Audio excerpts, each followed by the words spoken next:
nuestros orígenes. Nosotros tenemos que conocer de dónde salimos para saber hoy quiénes somos.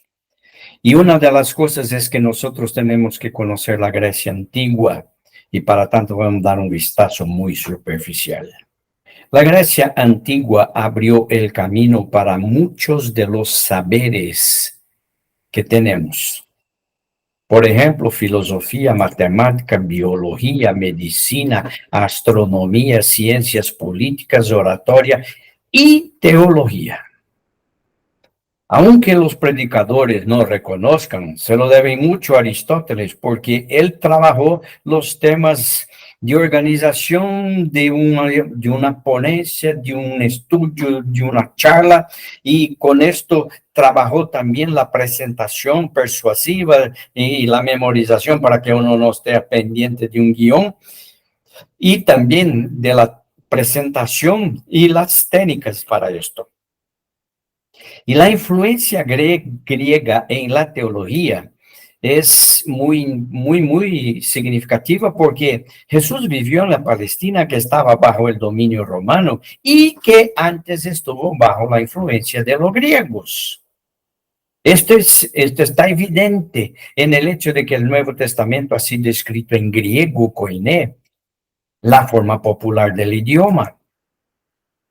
Pero hay cualquier cantidad de influencias de Platón en los teólogos cristianos. Y esto es casi una unanimidad, especialmente al considerarse la teología del apóstol Pablo, que fue muy fuertemente influenciada por Platón.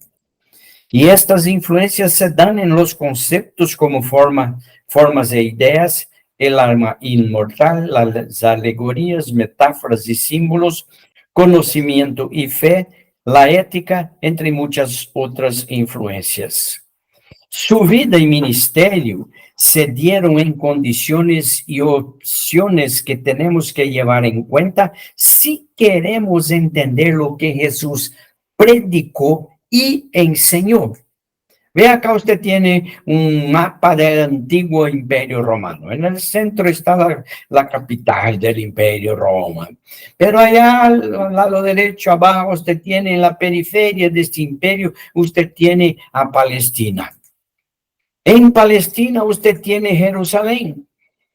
Y usted tiene acá en donde más o menos Jesucristo hizo la mayor parte de su ministerio. Pero acá está Jerusalén, pero él lo hizo y desarrolló su ministerio en Galilea, que es la periferia de la periferia.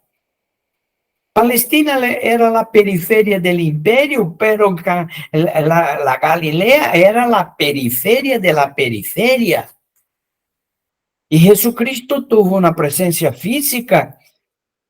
Estuvo en Palestina, en donde nació, vivió y desarrolló su ministerio. Ahí también en Jerusalén es donde se dio su muerte, sepultamiento y resurrección. Y también en Jerusalén se dio el evento de Pentecostés, que es aceptado por casi todos como el evento fundacional de la iglesia. Lo que nosotros sabemos sobre Jesús es por información de los 4 evangelios. Un análisis profundado va a traer cuestiones intrigantes. La lengua. Se sabe que en Palestina se hablaba arameo, pero ¿por qué los evangelios fueron escritos en griego koiné? Si no era esta la lengua del pueblo. Segundo, si Jesús habló en arameo y los evangelios traen lo que él dijo, pero lo da sin decir en griego, lo que tenemos es una traducción del arameo para el griego, y toda traducción tiene sus límites y a las veces sus traiciones. Otro problema serio es la fecha en que los evangelios fueron escritos.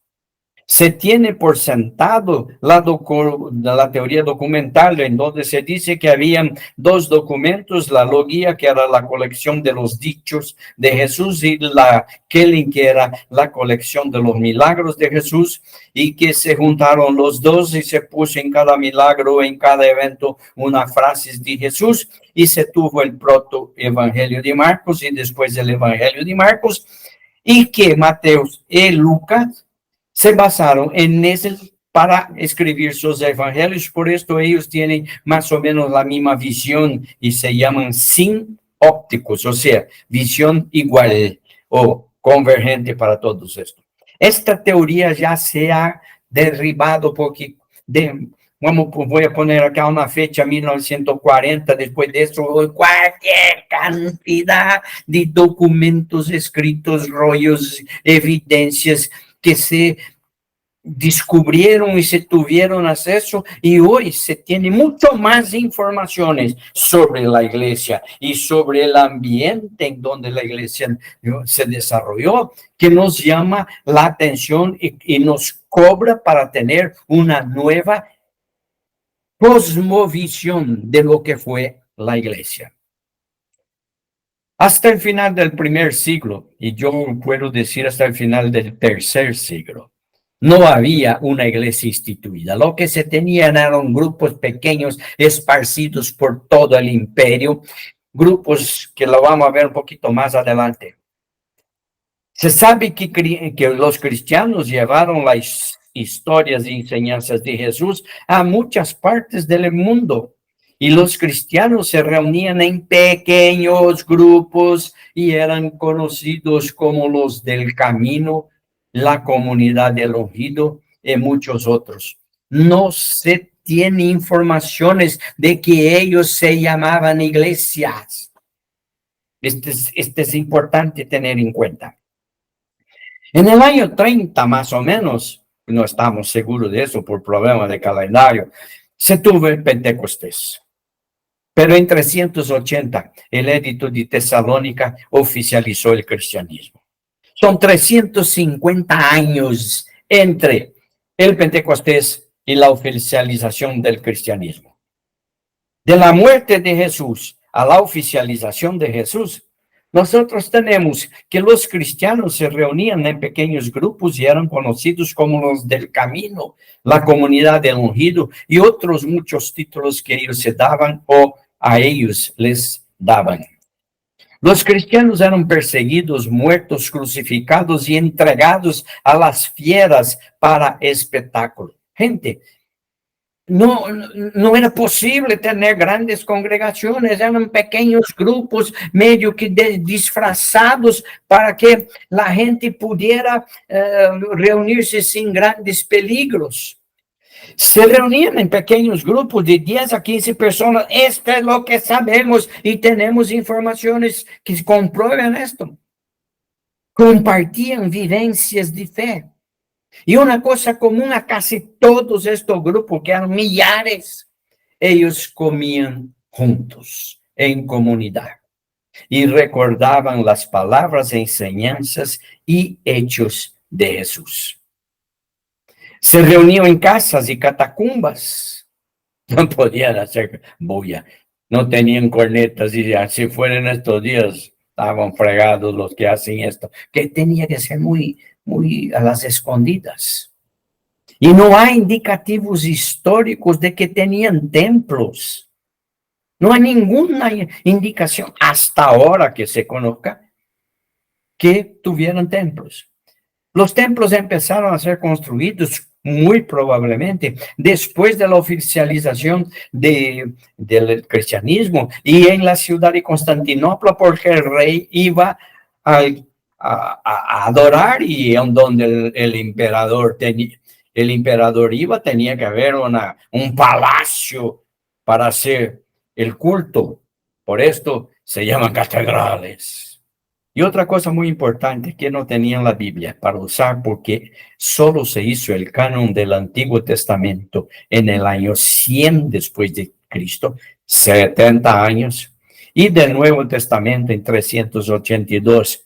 350 años después. Este tiempo estuvieron sin la Biblia. Tenían algunos escritos, pero la memoria, el contar de las experiencias, la teología era mucho más vivencial que conceptual. Y con esto nosotros tenemos que ver que con las pocas informaciones que se ha pasado acá, esto nos cobra poner una revisión o hacer una revisión en lo que entendemos de la historia de la iglesia primitiva. Por ejemplo, se vive citando el texto de Hechos que dice que la cosa era toda común, vivían en comunión y todo más, pero los que hacen esto no leen el texto, pero es que no saben leer, porque el texto nos decía que estaba ocurriendo las cosas como son descritas en el momento en que el autor los describió, pero pone en el pasado, lo que significa que cuando él escribió, lo que él describe ya no más existía. Entonces, esta idea romántica de la iglesia primitiva, que todo era una iglesia y todo el mundo pensaba de la misma manera y tal y cual, que ponga esto afuera.